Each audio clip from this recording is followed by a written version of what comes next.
பர்திமேயு சுவிசேஷ ஊழியங்கள் வழங்கும்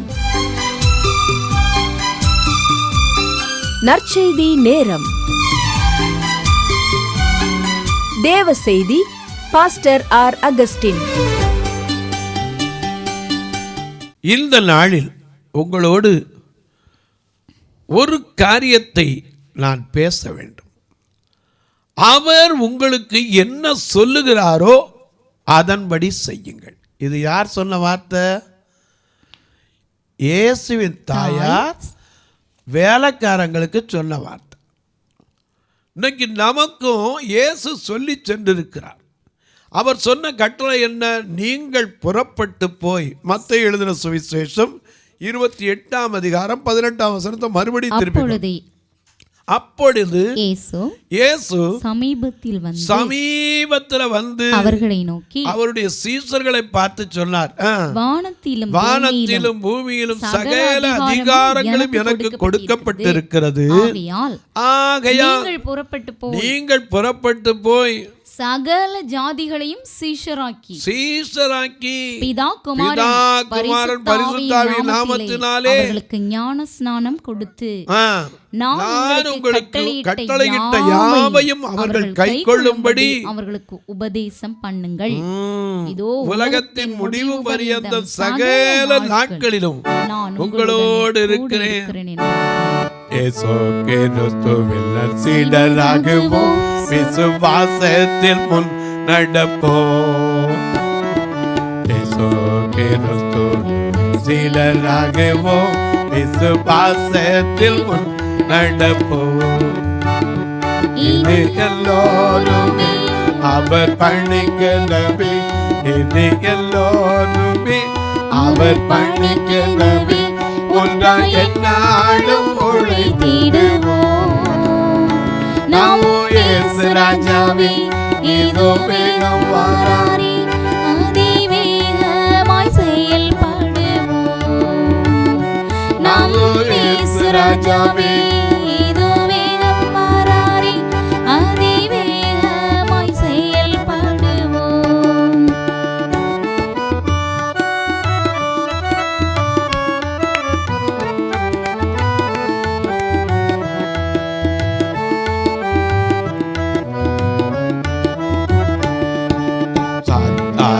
சதிகளை தகர்த்திடுவோம், இது இயேசுவுக்காய் வாழ்ந்திடுவோம்.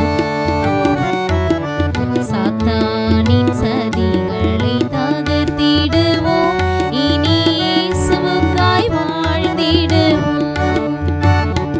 இந்த பார் முழுதும் இயேசு நாமத்தையே, இந்த பார் முழுதும் இயேசு நாமத்தையே எல்லா ஊரிலும் எடுத்துரைப்போம்.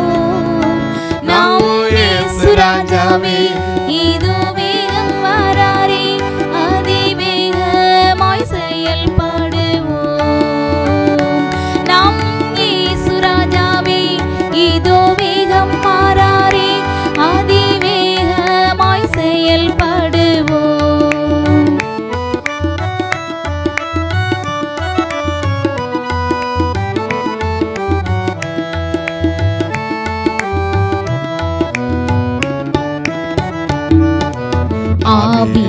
ஆவியாத்துமாதேகம் அவர் பணிக்கே, இனி நான் அல்ல அவரே எல்லாம். ஆவியாத்துமாதேகம் அவர் பணிக்கே, இனி நான் அல்ல அவரே எல்லாம். என்ன முடிவு செய்தோம் நிலைத்திருப்போம், என்ன முடிவு செய்தோம் அதில் நிலைத்திருப்போம். அவர் நாளில் மகிழ்ந்திடுவோம். நாம் இயேசு ராஜாவே, இதோ வேகம் வாராரே, அதிவேகமாய் செயல்படுவோம். நாம் இயேசு ராஜாவே, இதோ வேகம் வாராரே, அதிவேகமாய் செயல்படுவோம். ஹல்லேலூயா. எனக்கு அன்பானவர்களே, ஒருவன் என்னை பின்பற்ற விரும்பினால் தன்னைத்தான் வெறுத்து தன் சிலுவை எடுத்துக்கொண்டு என்னை பின்பற்ற கடவன். ஆமா, எனக்கு அன்பானே, அவர் என்ன சொன்னாரோ அதன்படி செஞ்சே ஆகணும். ஒரு சின்ன காரியத்தை உங்களுக்கு சொல்றேன். பஹ்ரைன்ல இருந்து ஒரு சாட்சியை கேட்டேன். அது அப்படியே என்னை பரவசமடைய செய்தது. ஒரு சமயத்தில் பஹ்ரைனுக்கு ஒரு சாதாரண ஒரு பெண், படிப்பு அவ்வளோ கிடையாது, கேரளாவிலேருந்து ஒரு பெண் போயிருந்தாங்களாம். எதுக்குன்னா வீட்டு வேலைக்கு. ஏன்னா நம்ம நாட்டில் தான் இங்கே வேலை செஞ்சால் அற்பமாக நடப்போம், அங்கே போய் வேலை செஞ்சுட்டு வந்தால் தான் எங்கே வேலை பார்க்குறீங்கன்னா ஃபாரினில் வேலை பார்க்குறேன்போ. எத்தனையோ மருத்துவச்சிகள் கூட இன்றைக்கி அப்படி தான் இருக்கீங்க. இங்கே வேலை பார்க்க மாட்டீங்க, அங்கே போயிருந்தால் தான் நிறைய சம்பாதிக்க போகிறேன்போ. கடைசியில் பார்த்தா அங்கேருந்து வந்ததில் மிச்சம் என்ன இருக்குன்னா ஒன்றையும் காணப்பாங்க. எனக்கு அன்பானவர்களே, அநேக நேரங்களில் நாம் வாழ்கிற தேசத்துக்கு ஆண்டவருக்காக என்ன சேவை செஞ்சுருக்கோம். அநேக நேரங்களில் தெரியல. ஒரு பெண் படிக்காதவ, அவளுக்கு படிப்பறிவு அவ்வளோ கிடையாது. ஆனால் ஆண்டவர் கொஞ்சம் அறிஞ்சிருந்தான், தெரியாமல் ஏதோ எழுத்துக்கூட்டி பைபிளை படிப்பாள். இவளுக்கு திடீர்னு ஒரு வெளிநாட்டு வாய்ப்பு வந்துச்சு. என்ன வெளிநாட்டு வாய்ப்பு? அங்கே இருக்கிற ஒரு கேரளாக்காரங்க, ஏம்மா எங்கள் வீட்டு வேலைக்கு ஆள் வேணும் அப்படின்னு ஆள் சேர்க்குற, அதாவது வேலைக்கு ஆள் எடுக்கிற இடத்துல சொல்லியிருந்தாங்க. அதில் இந்த பெண்ணு போய் ஐயா ஏதாவது நல்ல வேலை வந்தால் சொல்லுங்கள் அப்படின்னு சொல்லி வச்சுருந்தாங்க இவங்க அப்பா அம்மாவும். உடனே உங்கள் பொண்ணுக்கு வேலை இருக்குது, ஏற்ற வேலை இருக்கே, என்ன வேலை? போதும், 8 வரைக்கும் படிச்சிருந்தா போதுங்கிறாங்க. உங்கள் பொண்ணு தான் 8 படிச்சிருக்குல்ல, அங்கே வீட்டு வேலைக்கு நல்ல சம்பளம் பிரதர் அப்படின்னாங்க. அப்பா அம்மா பார்த்தாங்க, சரி பொண்ணு போய் சம்பாரிச்சுட்டு வரட்டும், நீ ஏன் உன் கல்யாணத்துக்கு சம்பாரிச்சுக்கோன்னு சொல்லி அனுப்பிச்சு வச்சுட்டாங்க. அங்கே போய் சேர்ந்தா பஹ்ரைனுக்கு. அங்கே போய் சேர்ந்த உடனே இவளுக்கு பாத்திரம் தேய்க்கும் போதெல்லாம் ஒரு ஞாபகம் வருமா, ஆண்டவருக்காக நான் ஏதாவது செய்யணும்னு ஆசைப்படுறேன், என்னால் ஒன்றுமே முடியலையே. அப்படியே கண்ணீர் விட்டு அழுவாளாம். ஆண்டவருக்காக ஏதாவது நான் செய்யணும். ஏன்னா ஆண்டவர் என்னை பார்த்து கேட்குறாரு, உனக்காக நான் ஜீவனையும் கொடுத்தேனே, எனக்காக நீ என்ன செய்திருக்கேன்னு கேட்குறாரு. நான் என்ன செய்ய முடியும்? படிப்பறிவும் இல்லை, எங்கள் அப்பா அம்மாவும் என்னை வச்சு அங்கே காப்பாற்றலை, ஏதோ மொழி தெரியாத இடத்துக்கு என்னை அனுப்பிட்டாங்களே.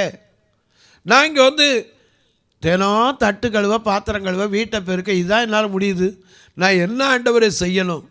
எனக்கு ஏதாவது நீங்கள் கட்டளை கொடுத்துருக்கீங்களா, அந்த கட்டளைக்கு என்னை அர்ப்பணிக்கிறேன், ஏதாவது சீரக்கு எனக்கு வழிவாசலை திறந்து கொடுங்க. தினம் ஜெபம் பண்ணலாம். ஒரு நாள் திடீர்னு ஒரு சத்தம் அடித்தான், இந்த வீட்டை விட்டு வெளியே போ. எப்படி? இந்த வீட்டை விட்டு வெளியே போ. எப்படி வெளியே போக? இவளுக்கு அந்த ஊரில் பழக்கம் யாரும் கிடையாது. இங்கேருந்து போயிருக்கா, அந்த வீட்டில் தான் அவளுக்கு இருக்குது, அவங்க தான் சம்பளம் கொடுக்கணும், அவங்க தான் இங்கேருந்து ஏஜென்சி வழியாக கூட்டு போயிருக்காங்க. ஆண்டவர் சொல்கிறார், நீ வெளியே போ, நீ கொண்டு வந்த உன் துணிமணி எடுத்துக்கிட்டு என்ன செய்ய, வெளியே போ. இவன் போய் அந்த வேலைக்காரன் கூட்டு வந்த கூட சொல்லியிருக்காங்க. என்ன சொல்லியிருக்காங்க? அம்மா நான் ஆண்டவருக்காக ஏதாவது செய்யணும் ஜெபம் பண்ணேன், ஆண்டவர் சத்தம் கேட்டுச்சு. என்ன கேட்டுச்சு? வெளியே போன்ட்டார். வீட்டை விட்டு வெளியே போய் சொன்னாரா? நீ வெளியே போய் என்ன செய்வ?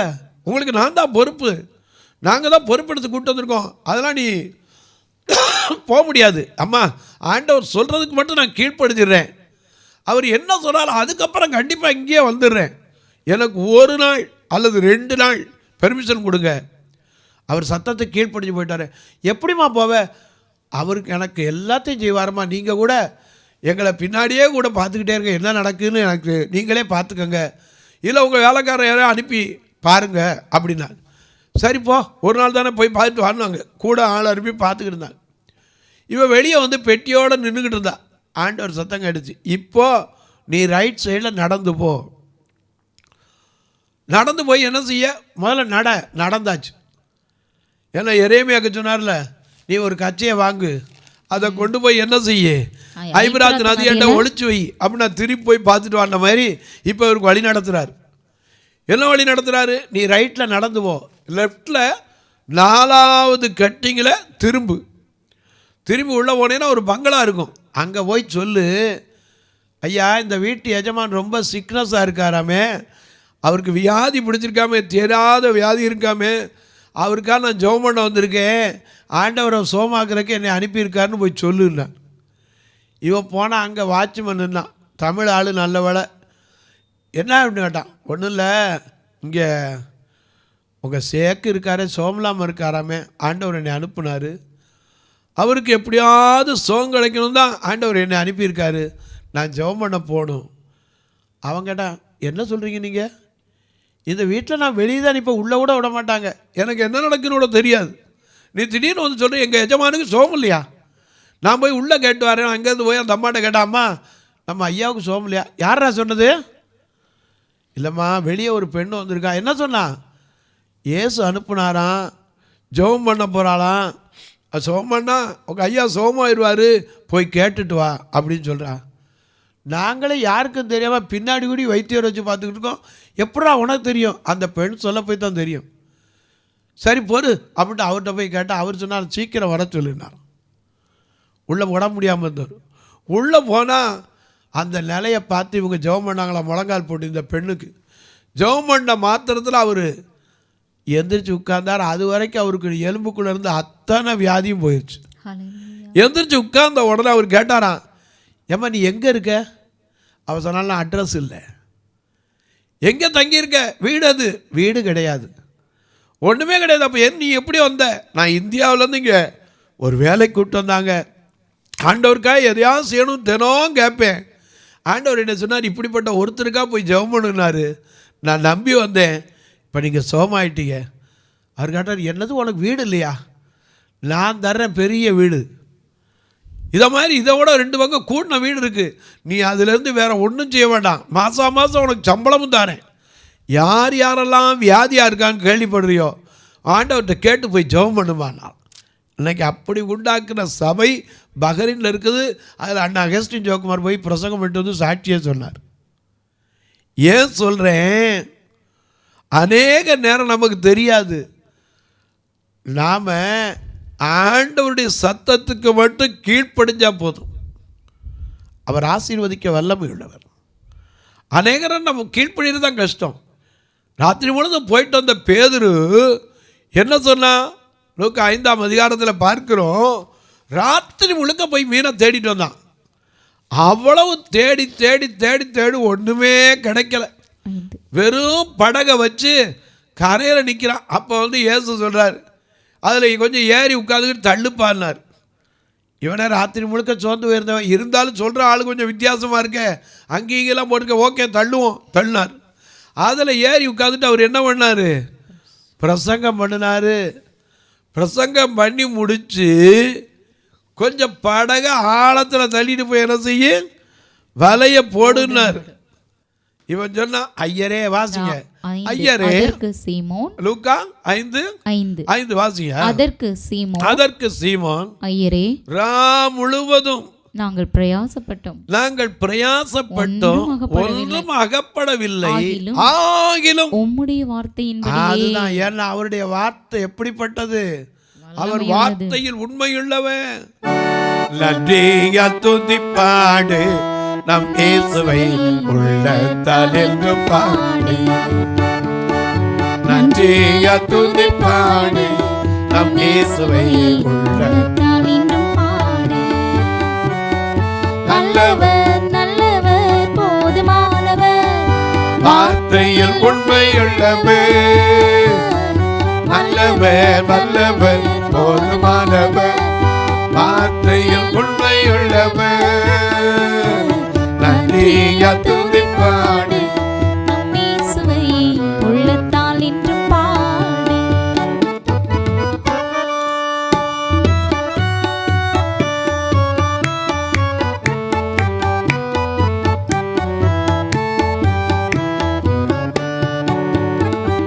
சரீரம் ஆத்துமா ஆவியானாலும் சோர்ந்து போகும் பிழையில்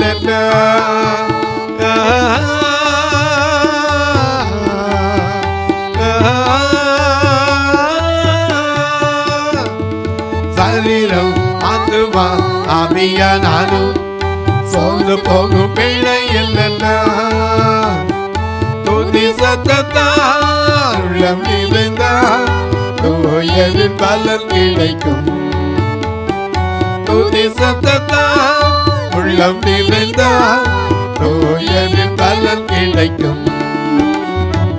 நன்றியால் துதி பாடு நம் இயேசுவை உள்ளத்தால் என்றும் பாடு. நன்றியால் துதி பாடு நம் இயேசுவை உள்ளத்தால் என்றும் பாடு. ராத்திரி எல்லாம் தேடினேன், ஒண்ணுமே கிடைக்கல.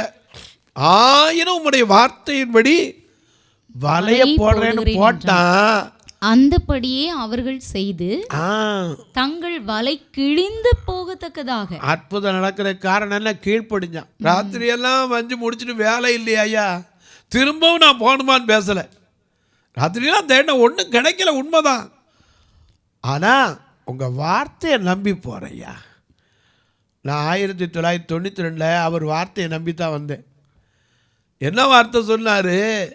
யாத்ராம 20:24 நான் என் நாமத்தை பிரஸ்தாபப்படுத்துகிற எந்த ஸ்தானத்திலும் உன்னிடத்தில் வந்து உன்னை ஆசீர்வதிப்பேன். இந்த வார்த்தையை நம்பித்தான். இப்போவாது கீபோர்டு இருக்கு, அப்போ அதுவும் கிடையாது. ஒரு மெக்காபோன் மட்டும் கையில் இருந்துச்சு. இதை வச்சுக்கிட்டு தான் பிரசங்கம் பண்ணுவேன். ஒரு தெருவுக்கு 4 நின்று ஒரு 4 வீடு 4 வீடு 4 வீடு 4 வீடாக நின்று பிரசங்கம் பண்ணுவேன்.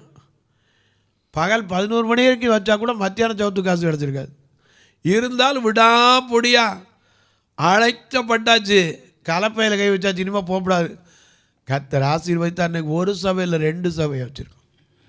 ஏன் சொன்னேன்? அவருடைய வார்த்தையை எப்போவும் நாம் நம்பணும், விசுவாசிக்கணும். ஏன்னா அப்படி விசுவாசித்தா தான் நீ மற்றவங்களுக்கு இந்த விசுவாசத்தை சொல்ல முடியும். நான் அன்னைக்கு கொஞ்சம் கஷ்டம் வந்து போயிருந்தேன்னா இன்னைக்கு நின்றுருக்க முடியுமா? ஏன்னா சில நேரங்களில் எல்லாம் வரும், சோதனை வரும். இயேசுக்கே வந்துச்சு. எங்கே நீ தேவனுடைய குமாரனை ஆனால் எங்கே மேலேருந்து குதியும் பார்ப்போம், உங்களுடைய பாதம் கல்லில் இடராதபடிக்கு ஏந்தி கொண்டு போகணும்னு எழுதியிருக்கேன்னார். எனக்கு கண்பானவர்களே, அவர் வர்ற வழியில் எத்தனை போராட்டம் வந்துச்சு, அத்தனை போராட்டத்தை தாண்டி வந்தாங்க.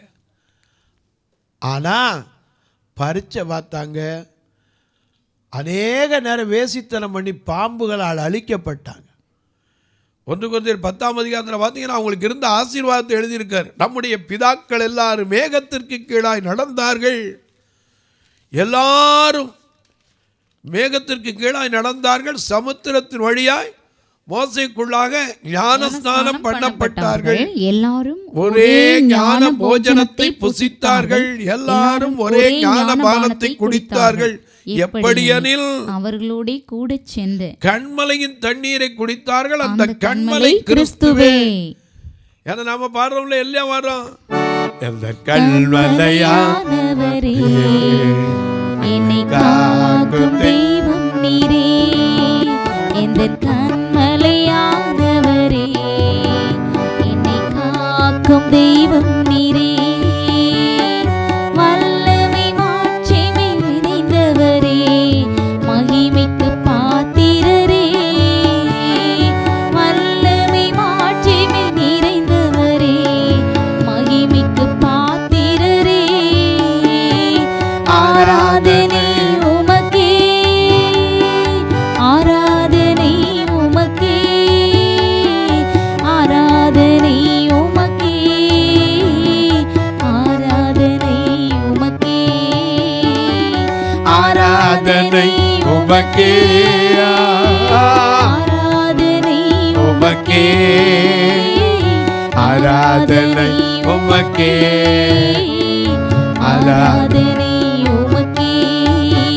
இந்த நோயிருள்ள நாட்களெல்லாம் உம்மை உயர்த்தி பாடிடுவே, இந்த நோயிருள்ள நாட்களெல்லாம் உம்மை புகழ்ந்து பாடிடுவே, ராஜாதி செய்த நன்மைகளை எண்ணி துதித்திடுவே, ராஜாணி செய்த நன்மைகளை எண்ணி துதித்திடுவே, ஆராதனை உமக்கே, ஆராதனை உமக்கே, ஆராதனை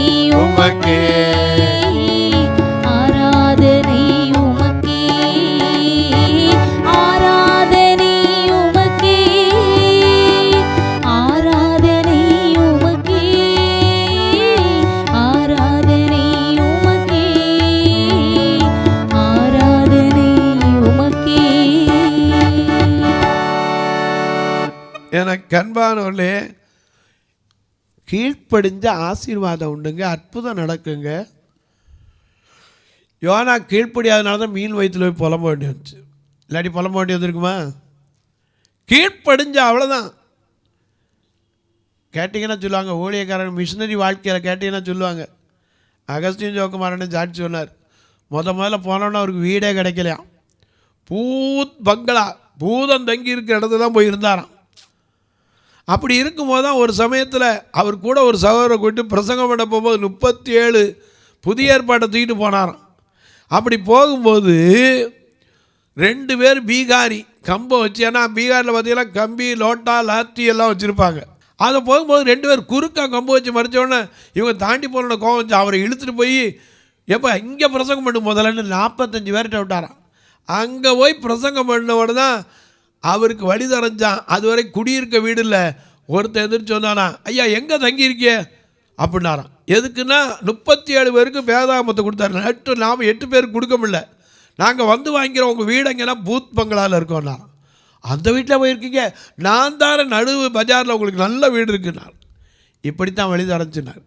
இன்றைக்கும் சொல்லுவேன், ஆண்டவருக்கு கீழ்ப்படிஞ்சு வந்தால் அவரை நம்பின ஒருத்தனும் வெட்கப்பட்டது.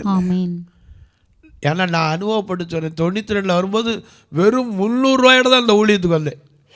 எல்லாம் சொன்ன பைத்தியக்காரா, இதை வச்சு என்னடா செய்ய, ட்ரெயின் ஏறி பொழுதுவாக்கிட்டு வரலாம்.